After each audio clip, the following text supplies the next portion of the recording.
मैं एक senior assistant loco pilot Indian railway में हूँ और आज के वीडियो में मैं डिस्कस करने वाली हूँ जो आरआरबी एनटीपीसी की एग्जाम्स है उसमें आप लोग सीबीटी 1 इजी से कैसे क्वालिफाई करें और मेरी क्या स्ट्रैटेजी थी सीबीटी 1 क्वालिफाई करने की आरआरबी एनटीपीसी की। मैं अपना आरआरबी एनटीपीसी सीबीटी 1 का मार्कशीट वो ढूंढ रही थी जो मुझे मिला नहीं और एडमिट कार्ड ढूंढ रही थी सीबीटी 2 के लिए ताकि आप लोगों को दिखा पाऊं और आप लोग ऑथेंटिसिटी पे शक ना करें कि दीदी आप तो झूठ बोलती हो सच बोलती हो। तो जैसे ही मुझे अगर सीबीटी 2 सेकेंड लेवल की एडमिट कार्ड मिलती है मैं आप लोगों को शो कर दूंगी या फिर पोस्ट कर दूंगी। तो चलिए आज की वीडियो में डिस्कस करते हैं जो आरआरबी एनटीपीसी का आप लोगों ने फॉर्म डाला है, आप लोग तैयारी कर रहे होंगे और आई होप आप लोगों की तैयारी अच्छी चल रही होगी। तो उसमें मतलब बच्चों की क्या कमी रह जाती है, किस वजह से बच्चे बहुत ज्यादा पढ़ने के बाद भी सीबीटी 1 क्वालिफाई नहीं करते हैं, कुछ बच्चे बहुत कम पढ़ के भी क्वालिफाई कर जाते हैं। सबसे पहले तो आपको पता होना चाहिए उसका पैटर्न क्या है। जो आरआरबी एनटीपीसी सीबीटी 1 का जो पैटर्न है उसमें 100 क्वेश्चंस आते हैं और जो टाइम होते हैं वो 90 मिनट्स मिलते हैं और 1/3 नेगेटिव होती है।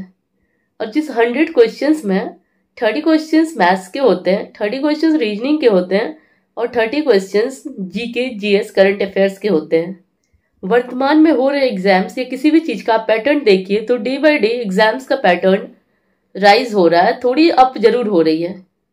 लेकिन जो फर्स्ट राउंड होते किसी भी एग्जाम्स के उसके मतलब कि उतने भी ज्यादा क्वेश्चंस हाई लेवल के नहीं होते हैं। जिनको लगता है मुझे आरआरबी एनटीपीसी सीबीटी 1 के फर्स्ट राउंड में प्रॉब्लम है, फर्स्ट राउंड क्वालिफाई करने में दिक्कत है, वो इस वीडियो को शुरू से लास्ट तक जरूर देखे। आई होप सबको फायदा होगा क्योंकि इसमें मैं अपना स्ट्रेटेजी बताऊंगी और अगर आप लोगों को लगता है कि ये स्ट्रेटेजी अगर मैं फॉलो करता हूँ अगर मतलब कि मेरे लिए यूजफुल है तो आप लोग फॉलो करके अपना भी मार्क्स बढ़ा सकते हैं और आरआरबी एनटीपीसी सीबीटी 1 में क्वालिफाई कर सकते हैं। वीडियो में आगे बढ़ने से पहले अभी टेक्स्ट बुक के मंथ एंड सेल के बारे में डिस्कस कर लेते हैं। अगर अभी आप लोग 3 दिन में 28 से 30 नवंबर के बीच टेक्स्ट बुक का टेस्ट सीरीज खरीदते तो मात्र 499 में मिलेंगे और फर्स्ट 200 अगर यूजर्स है तो आपको 100% कैशबैक मिलेंगे, मतलब आपके टेस्ट सीरीज बिल्कुल आपको मुफ्त मिल जाएंगे। चलिए अगर आप लोग फर्स्ट 200 यूजर्स नहीं है उसके बाद अगर आप लोग चाहते हैं कि लकी विनर्स हम भी बने तो अगर 12 से 1 बजे के बीच आप खरीदते हैं कूपन कोड को यूज़ करके एग्जाम तो आपको मिलेंगे 500 के गिफ्ट वाउचर, लेकिन वो आपको जो परचेज करना पड़ेगा 12 से 1 बजे के बीच। तो अगर आप लोग बिल्कुल मुफ्त चाहते हैं टेस्ट सीरीज को तो फर्स्ट 200 यूजर्स बनिए और अगर 500 गिफ्ट वाउचर चाहिए तो 20 लकी विनर्स बनिए।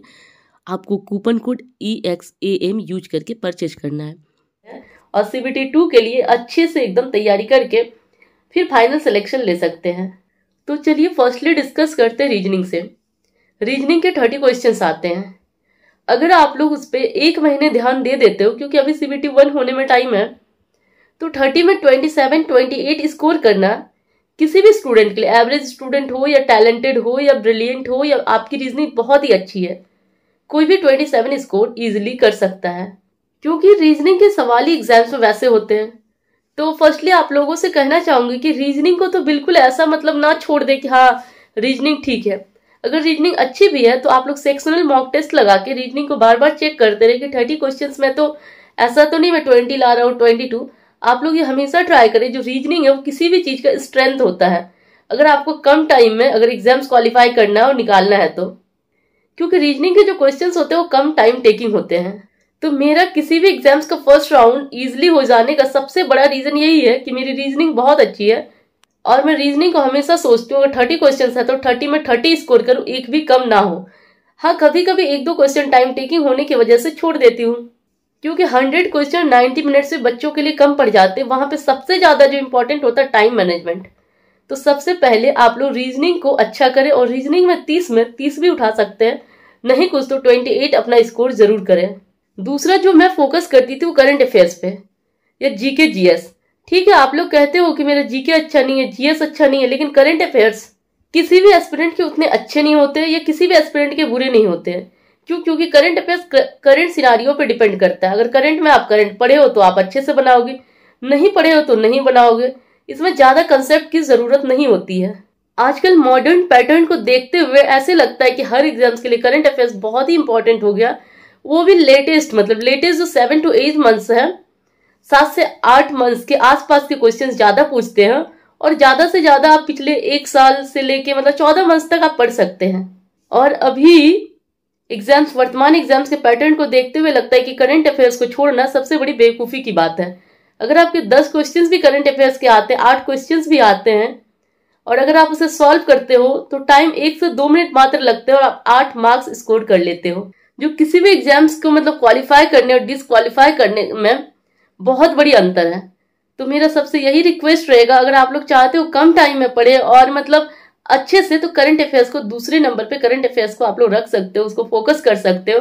और 1 साल का करंट अफेयर्स पढ़ना कोई उतनी भी बड़ी बात नहीं है, क्योंकि दूसरे सब्जेक्ट में 8 मार्क्स बढ़ाना बहुत ज्यादा टफ होता है। अगर ठीक है आप दूसरे सब्जेक्ट में बढ़ाते हो तो उसके साथ आपका टाइम मैनेजमेंट भी, मैथ्स में 8 क्वेश्चंस बनाने में बहुत ज्यादा टाइम लग जाता है, तब 8 मार्क्स आते हैं। लेकिन वही जब आप करंट अफेयर्स को कर लेते हो तो आपका इजीली से स्कोर बढ़ जाता है कम टाइम में, और बचे हुए समय में आप दूसरे पेपर को सॉल्व कर सकते हो।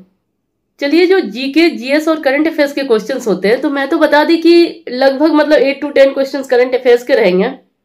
दूसरा जो उसमें पोर्शन होता है उसमें फिर आपका जीके का होता है, फिर जनरल साइंस के क्वेश्चन ऑलमोस्ट एनटीपीसी जैसे एग्जाम्स में आजकल मतलब थोड़े कम ही आते हैं, ना के बराबर आते हैं। जीके के लिए आप लोग बुक्स पढ़ सकते हो, कोई भी बुक शुरू से लास्ट तक थॉरोली पढ़ लीजिए, उसके बाद मॉक लगाइए या उसी का प्रैक्टिस सेट आती है तो आप लोग प्रैक्टिस कीजिए, प्रीवियस ईयर बनाइए। और जीके किसी भी एस्पिरेंट के लिए, वो हम रहे या आप रहे या कोई भी, एकदम कप ऑफ केक नहीं है कि आप 2 दिन पढ़े और जीके आपके स्ट्रांग हो जाएंगे, आप सारा बना लोगे। जीके जब तक आप 6 से 7 महीने नहीं पढ़ते हो तो उसमें मार्क्स स्कोर करना टफ होता है। कम टाइम में जीके पढ़ने का स्ट्रैटेजी यही होती है कि पहले आप मॉक टेस्ट लगाएं, प्रीवियस ईयर पेपर लगाएं, और वो सब हाईलाइट करें कि कौन सा मतलब सबसे ज्यादा चैप्टर इंपॉर्टेंट है, किस चैप्टर से क्वेश्चंस आने की संभावना सबसे ज्यादा होती है। पहले उन सब चैप्टर को कर ले और उनसे क्वेश्चंस बनाएं। उसके बाद आप लोग वो सब चैप्टर पढ़े जिससे कम क्वेश्चंस आते हैं। मेरी तो जीके में यही स्ट्रैटेजी रही थी। और चलिए अब लास्ट में बात करें तो मैथ्स एप्टीट्यूड, जो ऑल मतलब कि एप्टीट्यूड या मैथ्स ऐसे पेपर है जो सबके अच्छे नहीं होते हैं, किसी के तो बहुत अच्छे होते हैं। अगर 30 क्वेश्चन है तो वो इजिली सॉल्व कर लेते हैं कम टाइम में, लेकिन किसी किसी के होते ठीक है, वो एक क्वेश्चन बनाने में 2 मिनट 3 मिनट लगा देते हैं, या फिर कंसेप्ट बहुत अच्छा क्लियर नहीं होता है।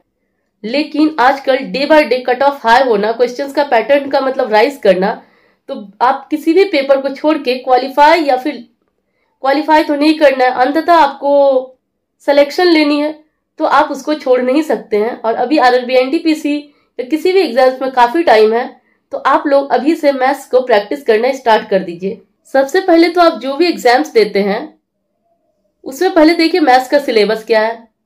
आप एक कॉपी में फर्स्ट पेज में आप नोट डाउन कीजिए सारे चैप्टर्स जो भी आते हैं। मैक्सिमम कितने चैप्टर्स हो सकते हैं? 30 चैप्टर्स।